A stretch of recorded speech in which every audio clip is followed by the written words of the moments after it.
To purify or not purify your tallow? That is the question. If you are interested in learning about the effects of purifying tallow, then stick around as we dive into lab testing on tallow. Hi there, welcome to my channel. My name is Jennifer and I own a tallow-based business. I love all things tallow and I have been making tallow products since 2020 and have had lab testing done over the last several years to try and understand what exactly is happening to the tallow when it's purified.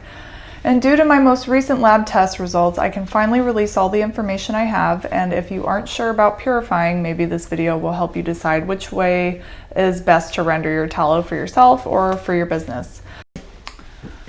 Just to give some quick backstory on the motivation for these tests, which were mainly because several years ago it was believed that wet rendering was required to sell tallow for skincare. It was widely believed and accepted by many. This really never sat well with me because 1, it was more work, 2, I didn't think my fat needed purification, and 3, it poses a risk for bacterial growth if the water isn't fully removed, which can very easily happen.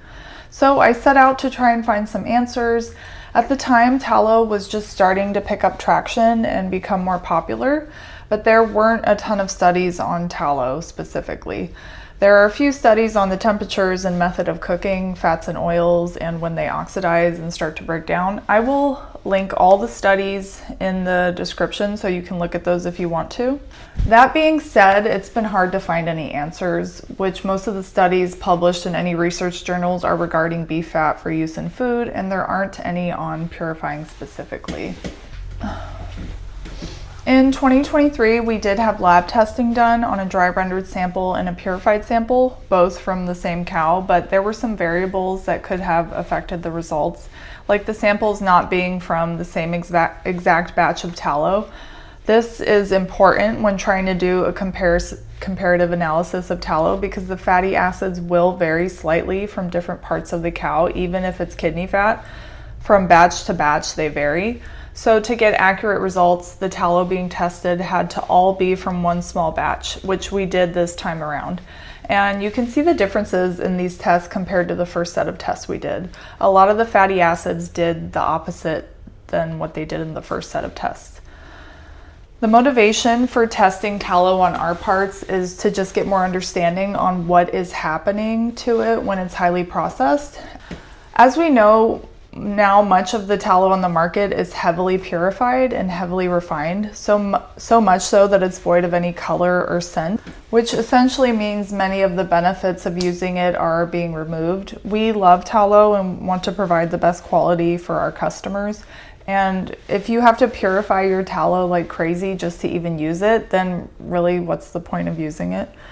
We love tallow for its amazing fatty acid profile and small amounts of conjugated linoleic acid. It's a unique product and it's very versatile, and we want to ensure it's not being degraded. The method for testing we did was pretty clear cut and simple. We started out with a medium-sized batch of fresh cut kidney fat from one cow and dry rendered it over the course of 10 to 12 hours at 200 degrees. We then strained it and pulled the control sample out, which was the dry rendered sample. We then took 50 grams for the second sample from that batch and put it in a stainless steel pot and added 1 to 2 tablespoons of kosher salt and 50 to 60 grams of purified water.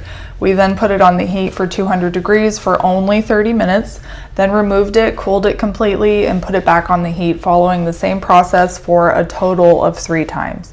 So then after the third purification, we removed it from the water and dry rendered until all the moisture was gone. For the third sample, we did the same. We took the same original dry rendered batch and repeated the same steps as in the second sample. The only difference is we purified it for 5 hours each time at 200 degrees. We made sure the temp stayed consistent over the course of purifying. The total purifying time was about 15 hours. We then followed up with a dry render. And so we sent all those samples off to a lab in Houston, Texas called Food and Safety Net Services. We've used them previously and they are great and very easy to work with. And then we waited.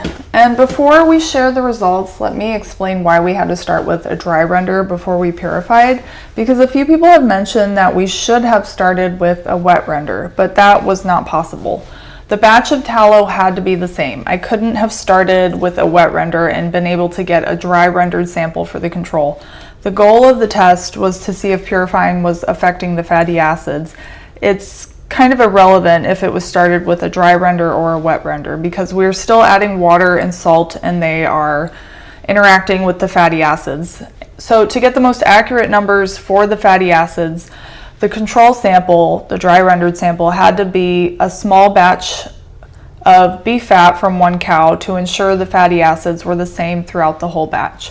If I would have done 2 separate batches, one wet and one dry, then they both likely would have had very different fatty acids to begin with, even if they are from the same cow, making comparing them to each other difficult and not accurate.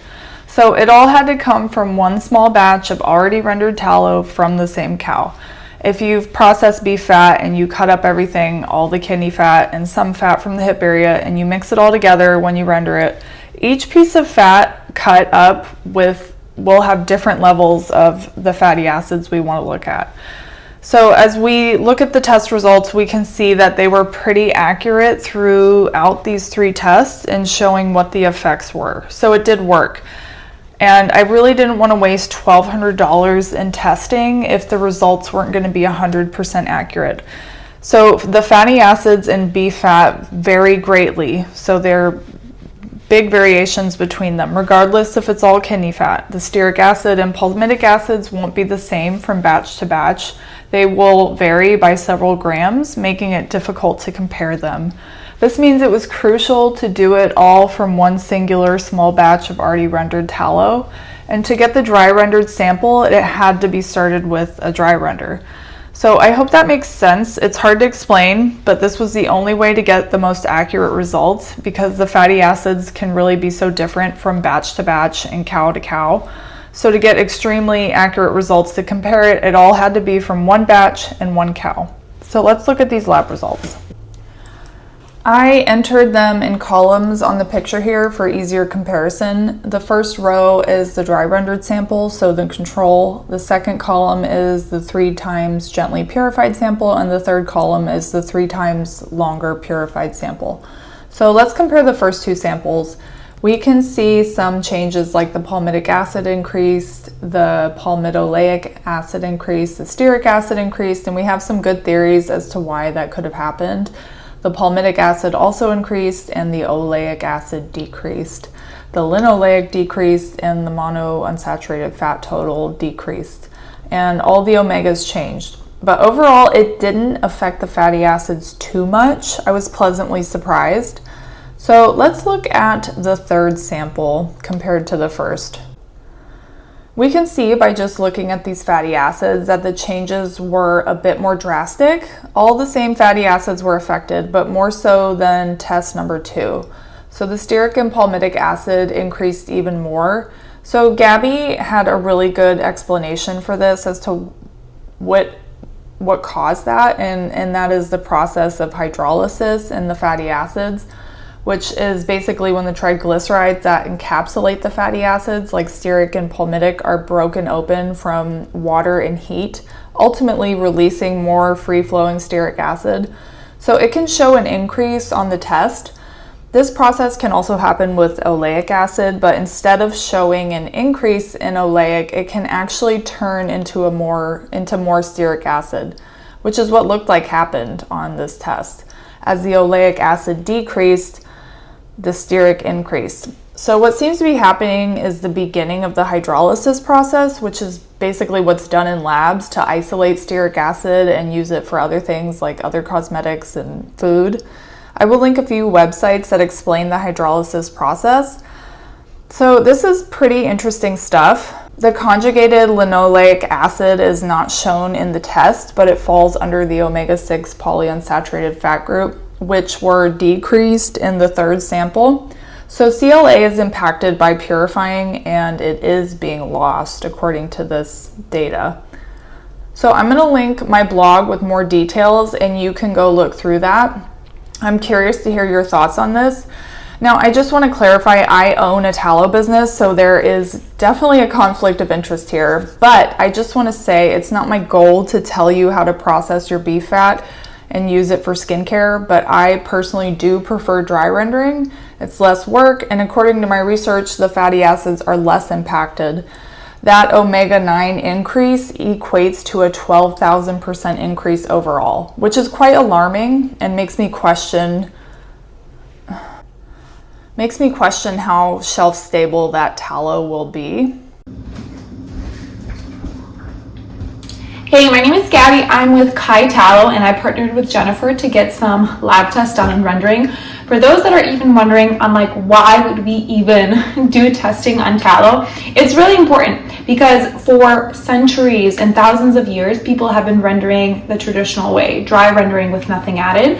And we have thought of, we as a collective, the wet rendering practices. So all we're trying to do is seeing what is the quality implications of wet rendering and dry rendering, and are there differences between rendering extremely lightly or like rendering for like days. So yeah, this is why we're doing it, all of this, and it's not a peer-reviewed study, but it's something that we can still rely on, because guess what, we're never going to have a peer-reviewed study. Even though that'd be really nice, there's just not enough money and there's not enough interest in universities and laboratories to do something so niche like this. So that's why I wanted to get some lab studies done in addition to the ones that Jennifer did before, because they do give a lot of insight to some of the things that I have been thinking about with the indication of adding water and salt. So let's get into the main thing that I want to touch on is the omega-9 spike. One of the most interesting things to me about these results are the omega-9s. They had an increase of 12,605%. 12,000. That is, it's so hard to even understand that number because it is a massive spike. But what that spike indicates is that the fatty acids were heavily degraded. So fatty acids like oleic and linoleic acid are unsaturated fats, and there are several others. Unsaturated fats have double bonds, which makes them just more fragile. They're more fragile to heat, to oxygen, to moisture, so water, and all of these additives. And when we have seen that when we wet render, it is heated for way longer. When we wet render, there is water added, which makes it oxidize quicker. And that's what the omega-9s indicate. So the other thing that I think happened is hydrolysis. This is where water can break down fat molecules into smaller fatty acids. And all that basically means is there is a change in the actual structure of the fatty acids. So all in all, the omega-9 like giant increase is not a beneficial thing. To me, it is a red flag that there was degradation of the fatty acids. And I'm saying that widely with wet rendering because I know we did the two wet renderings. One was extremely gentle and the other one was more like normal, I would say, what you see people doing wet rendering. The reason I am personally not relying on the gentle wet rendering is because I've never seen someone wet render for that little amount. Every video that I've ever seen of wet rendering, it's going on for days, like multiple 12-hour days of wet rendering. So I think that the rendering numbers that we have, they're very low. Like on the 15 hours would be on the low end from what I've seen. But clearly, if you are extremely careful and get all of the water out, then it could possibly be that you're not damaging the fatty acids. I do wish that we, in those same samples, that we also tested for the mold and bacterial growth in those tallows, because in order to 100% get rid of water, you have to boil the water off and basically dry render, which just means heat it up again. You're not really rendering at that point, you're just like heating up the tallow to let the residual water go. And in order to really properly do that, you have to be so careful. So I think that is kind of a shortcoming of the results, especially the gentle one, because we don't know for sure that all of the water was taken out. And that's kind of one of the reasons I don't do wet rendering, is I'm not going to mix water and oil, because once you do that, you have to be extremely, extremely careful, because moldy tallow, I don't want that on my skin. But yeah, very happy to partner, and thanks for watching. Again, you can make your own decisions. This is all really interesting to me and just confirms my choice to dry render, which is supported by the data, albeit my own data. But until more testing is done, there's really no other data to go off of. I'll link some studies on the smoke points of different tallow samples. There seems to be this belief that because tallow has a high smoke point, that means the fatty acids aren't affected and it's fine to cook at higher temperatures. But there's conflicting data on that too.